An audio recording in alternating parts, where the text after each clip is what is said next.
এই পরীক্ষায় আমি আপনি আলেম আওয়াম সবাই পরীক্ষার সম্মুখীন হবে। এই পরীক্ষার মধ্যে কে না পড়ে বলেন? রাস্তা দিয়ে একজন নারী হেঁটে যায়, এবার আপনার সামনে জিনার পরীক্ষা, নারী দিয়ে আপনি বারবার তাকানো, এই জিনার পরীক্ষা আপনি ফেল। নবী বলেন ওয়া জিনাল লিসান আল মানতিক, মুখের জিনা হলো কথা বলা।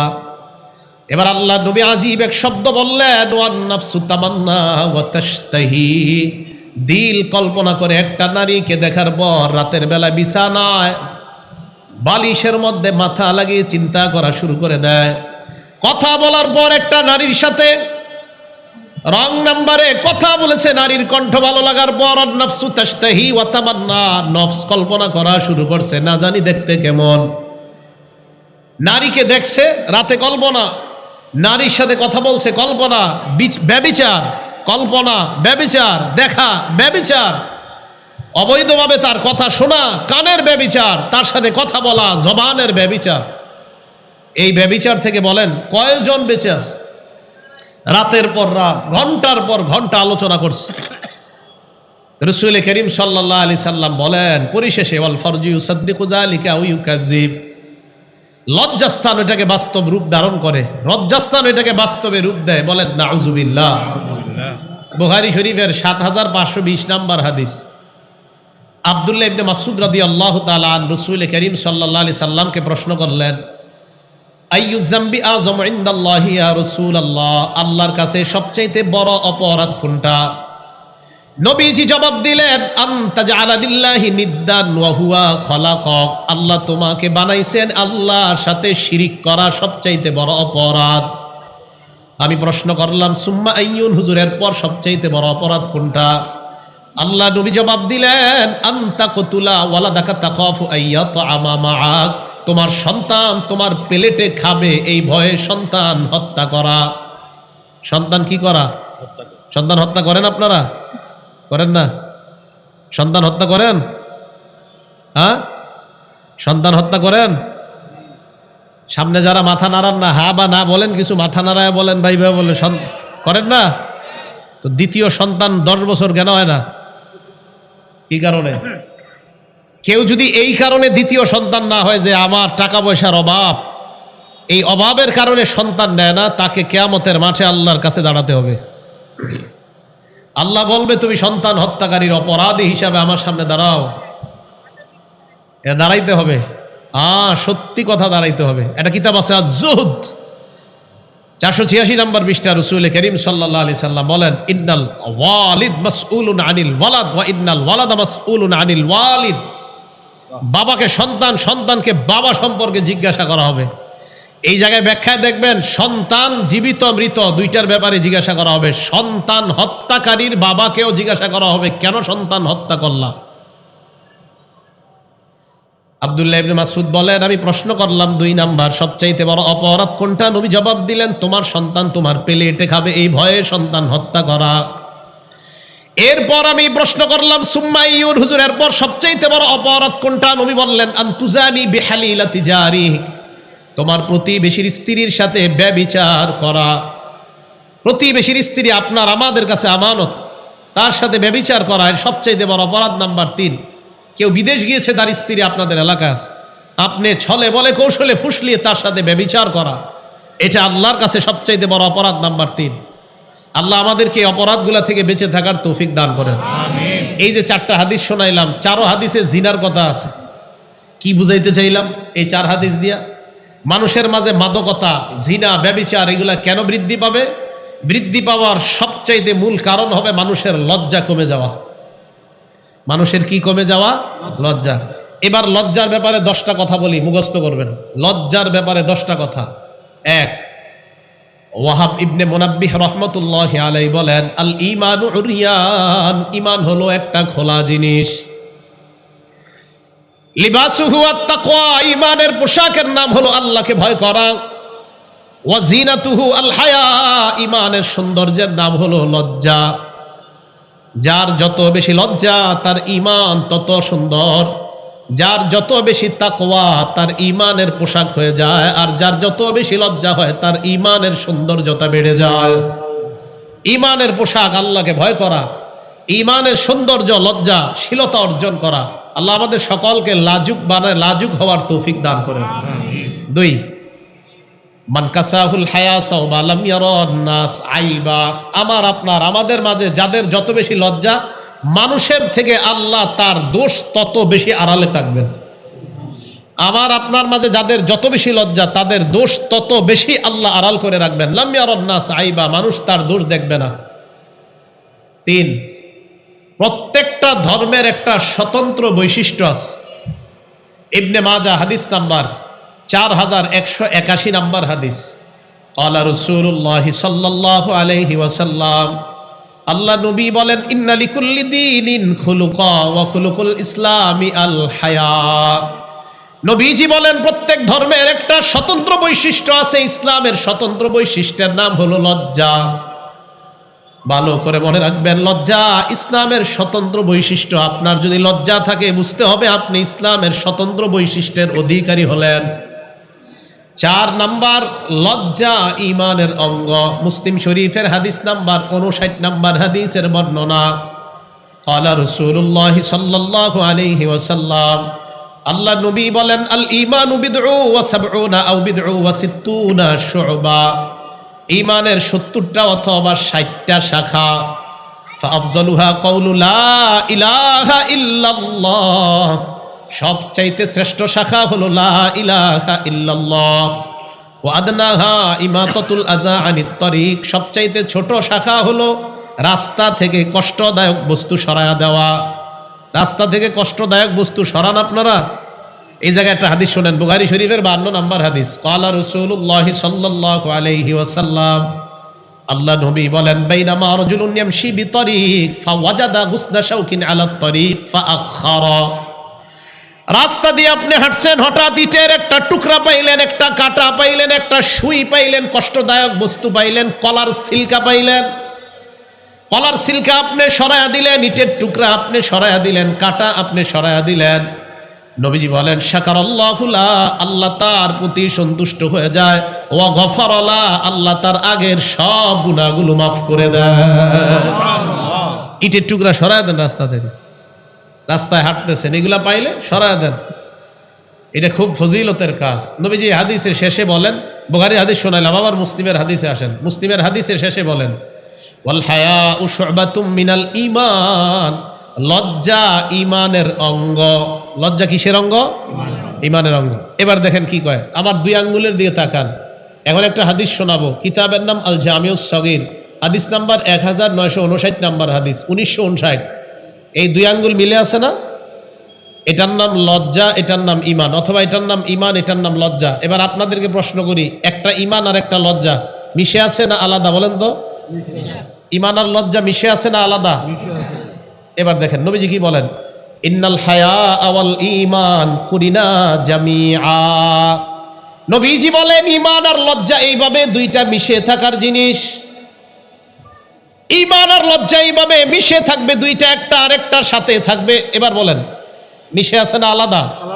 নবীজি বলেন, ফাইদা রুফিআ আহাদুহুমা, একটা যদি উঠে যায়, রুফিআল আখর, আরেকটা আস্তে আস্তে উঠে যায়। আপনার লজ্জা যত কমবে, ঈমান তত উঠে যাবে। এই দেখেন, ঈমান আর লজ্জা এইভাবে থাকবে। আপনার লজ্জা কমতেছে, এই যে আস্তে আস্তে ফাঁকা হচ্ছে, আরো কমতেছে, ফাঁকা হয়ে গেছে, আরো কমতেছে, আরো ফাঁকা, আরো কমতেছে, আরো ফাঁকা, এক পর্যায়ে বেঈমান হয়ে যাবেন। লজ্জা ঈমান একসাথে থাকবে। করি না, ফাইদা রুফিআ আহাদুহুমা রুফিআল আখর, একটা উঠে গেলে আরেকটা উঠে যায়। আল্লাহ আমাদের সকলকে ঈমানের পাশাপাশি লজ্জাশীলতার গুণে বেশি গুণান্বিত হওয়ার তৌফিক দান করেন। আমিন। 6 নম্বর, যে ব্যক্তি যত বেশি লাজুক হবে, ওই ব্যক্তি তত দ্রুত আল্লাহর জান্নাতের মেহমান হবে। তিরমিজি শরীফ হাদিস নাম্বার 2009 নাম্বার হাদিস। ক্বালা রাসূলুল্লাহ সাল্লাল্লাহু আলাইহি ওয়াসাল্লাম, আল্লাহ নবী বলেন, আল হায়াউ মিনাল ঈমান ওয়াল ঈমানু ফিল জান্নাহ। দেখেন এবার, এটার নাম জান্নাত, এটার নাম ঈমান, এটার নাম লজ্জা। এই দেখেন, এটার নাম জান্নাত, এটার নাম ঈমান, এটার নাম লজ্জা। নবীজি বলেন, লজ্জা ঈমানের অঙ্গ। লজ্জা যত তোমার বাড়বে, ঈমানের পাওয়ার তত বাড়বে, তত দ্রুত জান্নাতে যাইবা। সুবহানাল্লাহ। জান্নাত, ঈমান, লজ্জা, ঈমান, লজ্জা, ঈমান, জান্নাত। লজ্জা যত বেশি হবে ঈমানের পাওয়ার বাড়বে, জান্নাতে তত দ্রুত যাবেন। আল বাযাউ মিনাল জাফা ওয়াল জাফাউ ফিন্নার। নির্লজ্জতা খারাপ স্বভাবের অন্তর্ভুক্ত, আর খারাপ স্বভাব ওয়ালা যত বেহায়া হবে, নির্লজ্জ হবে, তত দ্রুত জাহান্নামে যাবে। নাউজুবিল্লাহ। তাহলে ঈমানের পাওয়ার বাড়ে লজ্জার কারণে, আর যত ঈমানের পাওয়ার বাড়বে তত দ্রুত জান্নাত। সুবহানাল্লাহ। 7 নাম্বার, যেই ব্যক্তি যত বেশি লাজুক আল্লাহ তাকে ভালোবাসে। হাদিস আল জামিউ সগীর হাদিস নাম্বার 1662, 1662 নাম্বার হাদিস। আলা রাসূলুল্লাহ সাল্লাল্লাহু আলাইহি ওয়াসাল্লাম, আল্লাহ নবী বলেন, ইন্নাল্লাহা ইযা আনআমা আলা আবদিন নি'মা আহাব্বা আইয়ুরা আসারান নি'মাতি আলাইহি। নবীজি বলেন, আল্লাহ যখন কোনো বান্দাকে কোনো নিয়ামত দান করে, ওই নিয়ামতটা আল্লাহ দেখতে চায়। বান্দাকে কোনো নিয়ামত দান করলে নিয়ামতটা আল্লাহ দেখতে চায়। 1 কোটি টাকার মালিক আল্লাহ আপনাকে বানাইছেন, আল্লাহ চায় এই 1 কোটি টাকা থেকে আপনি কিভাবে দান করেন, এটা আল্লাহ দেখতে চায়। এটা দেখতে চায়। কোটিপতি যদি 1 লক্ষ টাকা দান করেন, এইভাবে আল্লাহ আপনি দেখতে চাইছেন, তাই আপনাকে দেখাইলাম। মানে আল্লাহকে, মানুষকে না, মানুষকে দেখার নাই, আল্লাহ আপনাকে কোটিপতি বানাইছে, তা আপনি আল্লাহকে দেখাইলেন। আমাদের কমিশনার সাহেব আছে এখানে, ওনারে দিয়ে উদাহরণ নেই, ওনাকে আল্লাহ কমিশনার বানাইছে, তো উনি এই ক্ষমতা, এটা আল্লাহর পক্ষ থেকে নিয়ামত। আল্লাহ চায় উনি এলাকার মধ্যে ন্যায় ইনসাফ প্রতিষ্ঠা করুক। আমরা চাই ওনার মাধ্যমে এই এলাকা থেকে মাদক সহ যত অপরাধ সব নির্মূল হবে। আল্লাহ চায়। আল্লাহ কাউকে যখন নিয়ামত দেয়, এই নিয়ামতটা আল্লাহ চায় আমি দেখতে চাই। রাসূল করিম সাল্লাল্লাহু আলাইহি সাল্লাম বললেন, বান্দার নিয়ামত আল্লাহ দেখতে চায়। এবার দেখেন কি কয়, ওয়ায়ুবগিজুস সাইলাল মুলহিফা। নাসুর বান্দা হয়ে যারা ভিক্ষা করে তাদেরকে আল্লাহ অপছন্দ করে। নাসুর বান্দা, গাড়িতে বসে, আমি আলহামদুলিল্লাহ পড়াশোনা করার চেষ্টা করি, গাড়িতে বসে থাকলো, তো গাড়িতে বসে বসে পড়ি, তো প্রাইভেট কারের দরজায় এসে অনেক সময় ভিক্ষুকরা দেখবেন এমন করে, ধাক্কা দেয়। তো আপনি অনেক সময় খেয়াল করতে পারেন না, অনেকক্ষণ যদি না খোলেন দরজা, জোরে একটা মারে, যেতে যায়। ইউবগিজুস সাইলাল মুলহিফা। নাসুর বান্দা হয়ে যদি ভিক্ষা করে, তাকে আল্লাহ অপছন্দ করে। ওয়ায়ুহিব্বুল হাইয়াল মুতাআফফিফা। যেই ব্যক্তি লজ্জার কারণে মানুষের কাছে চাইতে পারে না, অভাবী বান্দা, লজ্জার কারণে চাইতে পারে না, এই বান্দাকে আল্লাহ ভালোবাসেন। লজ্জা, অভাব, অনটন আছে, লজ্জার কারণে কাউকে বলে না, যাকাত তাদেরকে খুঁজে খুঁজে দেওয়া উচিত। একে আল্লাহ ভালোবাসে। যার যত বেশি লজ্জা তাকে আল্লাহ তত ভালোবাসে। আমাকে, আপনাকে, আমাদের সকলকে আল্লাহ লজ্জাশীলতার গুণে গুণান্বিত হওয়ার তৌফিক দান করেন। আমিন। 8 নাম্বার, যেই ঘরের নারী পুরুষের যত বেশি লজ্জা, ওই ঘরে আল্লাহ তত বেশি রহমত বরকত নাজিল করেন। বুখারী শরীফ হাদিস নাম্বার 6117 নাম্বার হাদিস। ক্বালা রাসূলুল্লাহ সাল্লাল্লাহু আলাইহি ওয়াসাল্লাম, আল্লাহ নবী বলেন, আল হায়াউ লা ইয়াতি ইল্লা বিখাইর।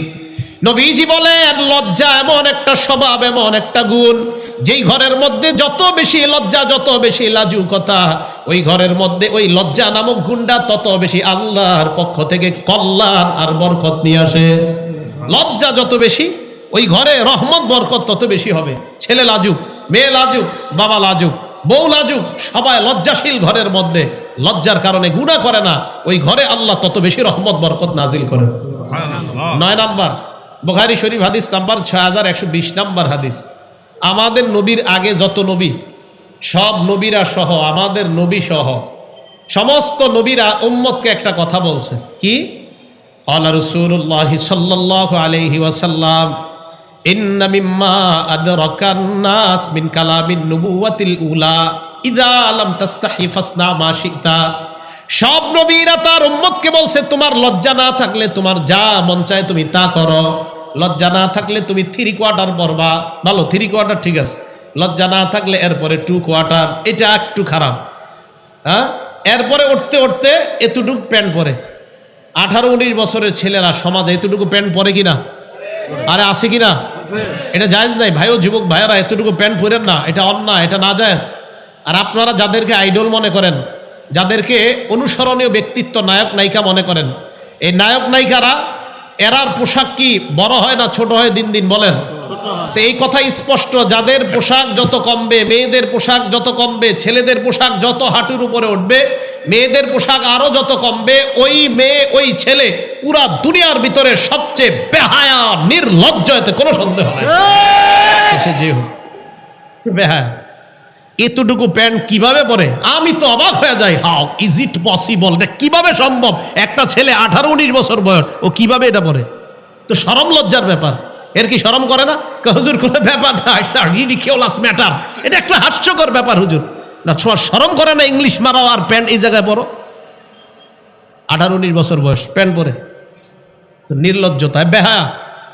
ভাইও মনে রাখবেন, আপনার বয়স বালেগ হওয়ার পরে আপনি প্যান্ট পরা, এটা হারাম, এটা জায়েজ নেই। আপনি কিভাবে হাঁটু দেখান? রাসূল করিম সাল্লাল্লাহু আলাইহি সাল্লাম বলেন, লজ্জা যখন না থাকে তোমার যা মন চায় তা করো। আল্লাহ আমাদেরকে হেফাজত করেন। তিরমিজি শরীফের 1080 নম্বর হাদিস, ক্বালা রাসূলুল্লাহ সাল্লাল্লাহু আলাইহি ওয়াসাল্লাম, আল্লাহ নবী বলেন, আরবাউম মিন সুনানিল মুরসালিন, সমস্ত নবীদের সুন্নত 4টা। দুনিয়ার মধ্যে যত নবী রাসূল সবার সুন্নত হলো 4টা। সামনে ওলামারা ছাড়া অন্যরা বলেন তো সমস্ত রাসূলের সুন্নত কয়টা? আরো জোরে। 1 নাম্বার আল হায়া, লজ্জা। 1 নাম্বার আল হায়া, লজ্জা।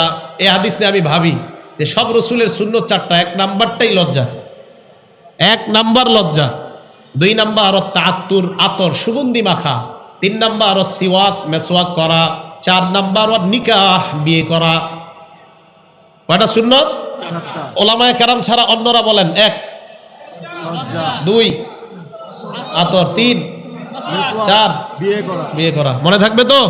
আলেমদের তো মনে থাকবে, ওনারা পড়ছে। এই জন্য আপনারা যারা সাধারণ, আপনারা বেশি বলবেন ওনাদের চেয়ে। তাহলে সমস্ত নবীদের সুন্নত 4টা। 1 নাম্বার লজ্জা, 2 নাম্বার সুগন্ধি মাখা, 3 নাম্বার মেসওয়াক করা। মেসওয়াক করেন তো সবাই? ইনশাল্লাহ আওয়াজ কম হয়েছে, যাই হোক। তো আচ্ছা, প্রত্যেক নামাজে মেসওয়াক করা উচিত। 4 নাম্বার নিকাহ, বিয়ে করা। তো 1 নাম্বার লজ্জা। লজ্জাশীলতার গুণে আল্লাহ সকলকে গুণান্বিত হওয়ার তৌফিক দান করেন। আমিন। 10, যেই জিনিসের লজ্জা যত বেশি হয় এই জিনিসের সৌন্দর্যতা তত বেড়ে যায়। মন দিয়ে শুনবো। তিরমিজি শরীফের 1974 নাম্বার হাদিস। বাংলাদেশ স্বাধীন হয়েছে কয় সালে? 1971। তিরমিজি শরীফের হাদিস নাম্বারটা 1974। মনে রাখা সহজ না? 1974। বাংলাদেশ স্বাধীন হয়েছে 1971, আর বলবেন তিরমিজি শরীফের হাদিসটা 1974। এই হাদিসে নবীজি কি বলে দেখেন, ক্বালা রাসূলুল্লাহ সাল্লাল্লাহু আলাইহি ওয়াসাল্লাম, আল্লাহ নবী বলেন, মা কানাল ফুহশু ফি শাইইন ইল্লা শানা, যেই জিনিসের মধ্যে নির্লজ্জতা, বেহায়াপনা যত বেশি, ওই জিনিসের গন্ধ, ওই জিনিসের ময়লা তত বেশি বেড়ে যায়। তাহলে মেয়েদের পোশাক যত ছোট হয় তার শরীরে ময়লা তত বাড়ে, পোশাক যত কমবে ময়লা বাড়বে। ওয়ামা কানাল হায়াউ ফি শাইইন ইল্লা জানা, যেই জিনিসের মধ্যে লজ্জা বেশি ওই জিনিসের সৌন্দর্যতা বেড়ে যায়। আমাকে আপনারা বলেন, দোকানের মধ্যে যখন আপনারা স্যাম্পল দেখেন, স্যাম্পল দেখার পর এরপরে কেন বলেন গোডাউনের ত্যাগটা দেন? কেন ওইটা নেন না কা?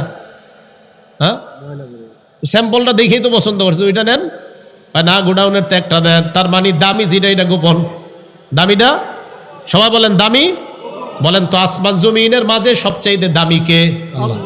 সবচাইতে দামি কে? দেখি ওই যে দামি জিনিস গোপন থাকে। হ্যাঁ, আল্লাহ সবচেয়ে দামি তাই গোপন। আল্লাহ সবচেয়ে দামি তাই গোপন। হ্যাঁ, দেখবো আমরা জান্নাতে ইনশাআল্লাহ। তো এখান থেকে কি বোঝা যায়? দামি জিনিস গোপন থাকে। এবার আমি আপনাদেরকে বলবো দুনিয়ার সবচাইতে শ্রেষ্ঠ একটা সম্পদের কথা বলবো। তাহলে বলেন তো সবচেয়ে শ্রেষ্ঠ জিনিসটা কি গোপন থাকা দরকার না প্রকাশ? সবাই বলেন, এটা কি যত্ন করা দরকার না খোলামেলা রাখা দরকার? আমি আবার বলছি, দুনিয়ার শ্রেষ্ঠ একটা সম্পদের কথা বলবো। এই শ্রেষ্ঠ সম্পদটা কি যত্ন করা দরকার না খোলামেলা রাখা দরকার? মুসলিম শরীফ হাদিস নাম্বার 3535, 3535, 3535। ক্বালা রাসূলুল্লাহ সাল্লাল্লাহু আলাইহি ওয়াসাল্লাম, আল্লাহ নবী বলেন, আদ-দুনিয়া মাতা, পুরা দুনিয়াটা ভোগের জায়গা। ওয়া খায়রু মাতা'id দুনিয়া আল মারআতুস সালিহা, এই দুনিয়ার মাঝে সবচেয়ে শ্রেষ্ঠ সম্পদ হলো একজন নেককার নারী। সুবহানাল্লাহ। আমি বলবো, আপনারা উত্তর দিবেন। বলেন তো দুনিয়ার শ্রেষ্ঠ সম্পদ নেককার নারী। দুনিয়ার শ্রেষ্ঠ সম্পদ, দুনিয়ার শ্রেষ্ঠ সম্পদ। তাহলে এটা কি আমরা যত্ন নিব নাকি খোলামেলা রাখবো? দামি আল্লাহ গোপন থাকে, তাই দামি নারী তাকেও আমরা গোপন রাখবো। সুবহানাল্লাহ। দামি জিনিস গোপন রাখতে হয়, এটাই উসুল। প্রয়োজনে প্রকাশ করা। এই জন্য মেয়েকে যেদিন দেখবে ছেলে আইসা দেখা যায়, মেয়ের স্বামী মেয়েটাকে দেখা যায়। আল্লাহ আমাদের সকলকে কোরআন সুন্নাহ নিজের মন মতো না, বরং কোরআন সুন্নাহ যেইভাবে নবী আসলে আমাদেরকে বুঝাইতে যাচ্ছে ওইভাবে যেন আমরা বুঝতে পারি, আল্লাহ তৌফিক দান করেন। আল্লাহ আমাদের সকলকে তৌফিক দান করেন। কারণ নিজের মন মতো যদি বুঝতে চান তাহলে ঝামেলা আছে। রাসূল করিম সাল্লাল্লাহু আলাইহি সাল্লাম কয়, 4 অবস্থা যখন উম্মতের মাঝে হবে তখন বুঝবা উম্মত ঝামেলার মধ্যে পড়ে যাবে। তিরমিজি শরীফের 3058 নম্বর হাদিস, নবীজি বলেন, তানহাউনা আনিল মুনকার তা'মুরুনা বিল মারুফ। তোমরা নেক কাজের আদেশ, অসৎ কাজের নিষেধ করতে থাকবা 4 জিনিস দেখার আগ পর্যন্ত। হাত্তা ইযা রাআইতা শুহান মুতাআ, দেখবা মানুষ কৃপণতার পূজা করে। টাকাটা নিজের কাছে রেখে দেওয়াটা মনে করবে এটাই ঠিক, যাকাত না দেওয়াটা মনে করবে ঠিক। 1 2 নাম্বার হাওয়ান মুত্তাবা, নফসের পূজা করবে মানুষ। 3 নাম্বার দুনিয়া মুআসসারাতা, দুনিয়াকে মানুষ প্রাধান্য দিবে। 4 নাম্বার ওয়া ইজাবা কুল্লি যি রাইন বিরাইহি, প্রত্যেক মানুষ তার মতটাকেই মনে করবে এটাই সঠিক, দুনিয়ার সব ভুল। এই নফস আর মন চাহি জিন্দেগি যখন হবে তখন বুঝবা নেক কাজের আদেশ, অসৎ কাজের নিষেধ অন্যদের মাঝে অতটা কাজ হবে না। তো কি করবা তখন? নিজের ঈমান নিজে হেফাজত করার চেষ্টা করবা। ভাই উলামায়ে কেরাম আপনাদের খুব মহব্বত করে, আপনাদেরকে জাহান্নাম থেকে বাঁচাইতে চায়। তাই উলামায়ে কেরামকে শত্রু মনে করবেন না। মাঝে মাঝে উলামায়ে কেরাম কোরআন সুন্নাহ বলতেই থাকে, বলতে থাকে, ও হুজুর খুব ভালো বলে। যেই একদিন হুজুর একটা কথা বলে যেটা আপনার বিরুদ্ধে যায় অথচ আপনি অন্যায় করতেছেন, তখনই বলেন থুর, এটা অন্যায়। তাহলে আল্লাহ আমাদের সকলকে কোরআন সুন্নাহ মোতাবেক জীবন পরিচালনা করার তৌফিক দান করেন।